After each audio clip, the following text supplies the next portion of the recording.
Hello guys, केम छो। I hope सब मज़ा में होंगे। तो रात में सरप्राइज़ बर्थडे सेलिब्रेशन करने के बाद ये नेक्स्ट डे मॉर्निंग में मैं उठी और ये ब्यूटीफुल सी साड़ी पहनकर मैं रेडी हो गई, जो कि मेरी मम्मी ने गिफ्ट की थी। उसके बाद मैंने लगाई नेल पेंट और नेल पेंट लगाकर मैं कुछ इस तरह नई बहू की तरह रेडी हो गई। फिर उसके बाद हम निकल गए थे मंदिर, सिद्धिविनायक मंदिर के दर्शन के लिए, क्योंकि जैसा कि मेरे और मेरे पति ने सोचा था कि हम पहले मंदिर जाएंगे, उसके बाद हम कुछ प्लान करेंगे। यहाँ का वेदर बहुत अच्छा था, बिल्कुल भी ठंड नहीं थी। जैसे कि दिल्ली में बहुत ज़्यादा ठंड पड़ती, तो मुझे यहाँ तो बहुत अच्छा लग रहा था। उसके बाद फिर कुछ पति ने दिखाया अपना रोमांटिक पना और हमने चल पड़े मंदिर के लिए।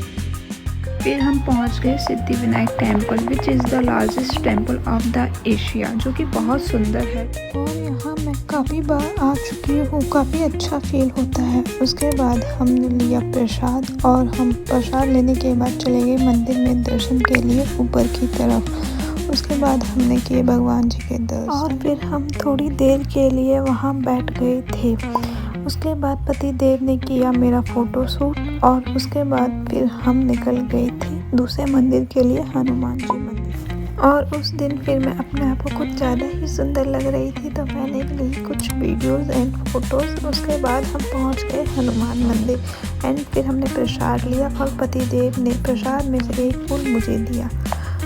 उसके बाद जब हमारा नंबर आया दर्शन करने का, तो लाइट चली गई। हमने फ़ोन की टॉर्च जलाकर भगवान जी के दर्शन किए। उसके बाद हमने की पेट पूजा वहाँ की फेमस कड़ी भजिया के साथ। फिर हम निकल गए अपने घर के लिए और घर आकर भी मैंने कुछ mirror videos and mirror photos.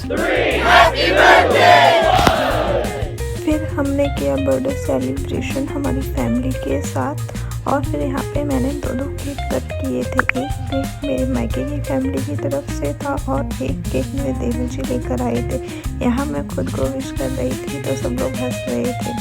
Cake cut करने के बाद मैंने केक मम्मी को खिलाया। यहाँ मेरे पैर पे चाकू गिर गया था, तो मुझे लगा कहीं लग ना गई, बट मेरे लगी नहीं थी, बच गई थी। उसके बाद केक कट करने के बाद हमने एक दूसरे को केक खिलाया और यहाँ मम्मी ने दिया मुझे एक प्यारा सा गिफ्ट।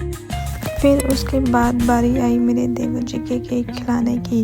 वो जब भी कुछ भी खिलाते हैं तो ऐसे ही करते, एक बार में कोई चीज़ नहीं खिलाते हैं।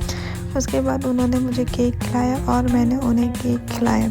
केक खिलाने के बाद फिर उन्होंने मेरे पैर छुए। फिर उसके बाद हमने कराई कुछ पिक्चर्स क्लिक। फिर उसके बाद आई मेरे पति देव की बारी। उन्होंने फिर मुझे केक खिलाया और मैंने फिर उनके पैर छू कर लिया आशीर्वाद। वो कह रहे थे मुझे ये वाला केक तो खिलाया ही नहीं। फिर मैं जब उन्हें ये वाला केक खिलाने लगी तो बोल रही क्या खिला रही है, ब्रेड अच्छे से खिलाओ। फिर उन्होंने खुद ही कट करके खा लिया था। तो ऐसे हुआ मेरा फैमिली के साथ बर्थडे सेलिब्रेशन एंड उसके बाद फिर हम निकल गए फैमिली के साथ डिनर पार्टी करने के लिए। तो कुछ इस तरह सेलिब्रेट हुआ मेरा शादी के बाद पहला birthday. Thank you to everyone.